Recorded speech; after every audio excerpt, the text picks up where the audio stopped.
Hi guys, in this video I'm going to show you how to log out from Facebook. First of all, let's launch the Facebook app.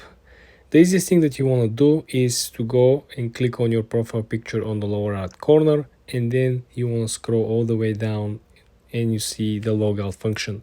But this is only working if you are logging into one account and only one device. I assume a lot of you are probably logged in through multiple different devices and you have at least 2 or 3 different accounts.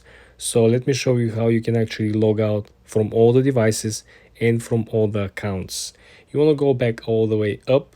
You want to click on the gear icon on the top right corner. Then you want to click on the Meta Account Center. After you click on Meta Account Center, you want to click on Password and Security. When you go on Password and Security, there is a special section that is called Security Checks. You want to click on where you're currently logged in.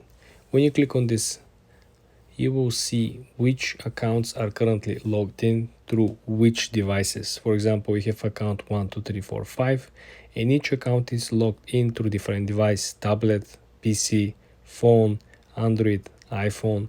You want to make sure that you can log in and log out automatically through all the devices. First thing you want to do is that if you currently not possess the phone anymore, you sold the phone, you lost the phone, you want to make sure that you log out from these devices that you don't have access to. Also, you want to make sure that the accounts will no longer be associated with automatic login or the multi-login functionality. We all know if you add multiple accounts through your login function, you simply can switch from one account to another without inputting manually the password or the username. So this is how you go about. If you have only one account, you go on the general menu and you click logout.